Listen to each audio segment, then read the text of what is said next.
Hi viewers, చూడండి రొట్టి అన్నమాట. ఇప్పుడు నేను ఒక 2 రొట్టెల కోసం ఒక పెద్ద ముద్దలాగా చేసుకున్నాను దీన్ని. అయితే దీన్ని ఎట్లా మనం ఈజీగా పొరలు వచ్చేటట్టు ఒకటేసారి చేసుకోవచ్చు, ఒక్కొక్క రొట్టిని మడవకుండా ఒకటేసారి మనం చేసుకోవచ్చు అని నేను మీకు చూపిస్తున్నాను.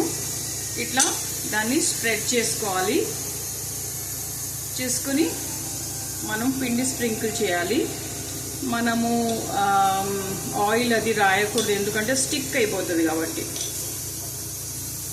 ఇట్లా ఫోల్డ్ చేసుకోవాలి. అన్ని రొట్టెలు కలిపి ఒకటేసారి చేసుకోవడం అన్నమాట ఇది. యూ క్యాన్ దీన్ని పాముకోవాలి ఇట్లాగా.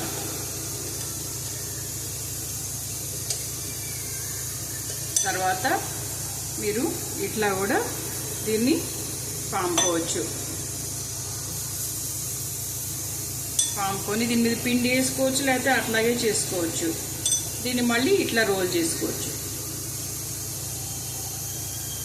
చూసారా, మీకు పొరలుగా ఒక్కొక్క రొట్టెకి కాకుండా ఒకటేసారి అన్ని రొట్టెలకి మీరు ఇట్లా చేసేసుకున్నారంటే ఒకటేసారి దీనిలో కనీసం 3 రొట్టెలు వస్తాయి అనుకుంటాను. చూడండి, కట్ చేసి చూపిస్తాను.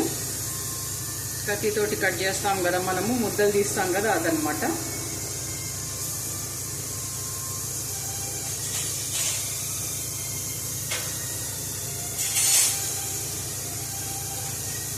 కత్తి తీసుకొస్తున్నాను. చూడండి, 1 2 3 4 వచ్చినాయి నాకు ఇక్కడ ముద్దలు. వీటిని ఇట్లా పెట్టుకొని మీరు రొట్టి చేసుకోవడమే. ఇలా వచ్చిందంటే దాని వెనక్కి తిప్పి ఫోల్డ్ చేశారంటే ఇట్స్ ఫైన్. ఇట్లా ఉంది కదా, దీన్ని మీరు ప్రెస్ చేయాలి. ఇట్లా ఎక్స్ట్రా తోకలాగా వస్తే దాని వెనక్కి తిప్పి ఫోల్డ్ చేయాలి. వీటిని మీరు మామూలుగా రొట్టెల కింద చేసేసుకోవచ్చు. చేసేసుకుంటే పొరలుగా ఇక్కడ ఎన్ని పొరలు ఉన్నాయో అంత పొరలుగా మీకు రొట్టి తయారవుతుంది. ప్రతి రొట్టిని మడుచుకుంటూ, ప్రతి రొట్టి చేసుకుంటూ, పిండి వేసుకుంటూ, నూనె రాసుకుంటూ ఇవన్నీ చేయాల్సిన అవసరం ఉండదన్నమాట. ఒక్క రొట్టి చేసి చూపిస్తాను మీకు. ఎప్పుడు కానీ ఫ్లోర్ని మీరు క్లియర్గా క్లీన్ చేసుకోవాలి. క్లీన్ చేసుకుని అప్పుడు చక్కగా దాని మీదే పిండి పిసుక్కుని, తర్వాత అది ఫ్లోర్ అంటే I mean to say the kitchen desk అనమాట. అదే ఏమంటారు, కిచెన్ ప్లాట్ఫామ్. ఇట్లా మీరు రొట్టిని పాముకోవచ్చు. ఎప్పుడు కానీ వినీగర్తో తుడవాలండి. తుడిస్తే మీకు కాక్రోచెస్ రావు. ఇంకొక బెనిఫిట్ ఏంటంటే క్లియర్గా క్లీన్ అయిపోతుంది మీకు కిచెన్ ప్లాట్ఫామ్. మనం రొట్టెల పీట మీద చేస్తే కొంచెం వర్కే చేయగలం కదా, ఒక్క రొట్టె పీట మీద ఎంత పెద్దగా ఉన్నా కానీ.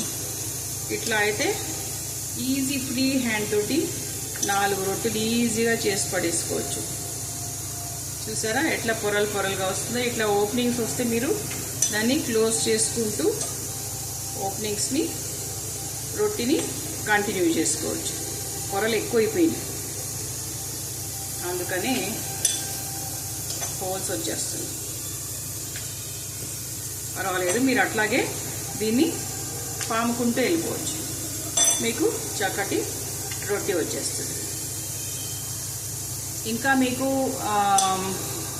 మంచి షేప్లో రావాలంటే ఏదన్నా ఒక లిడ్ పెట్టి కటింగ్ కూడా రౌండ్గా చేసుకోవచ్చు.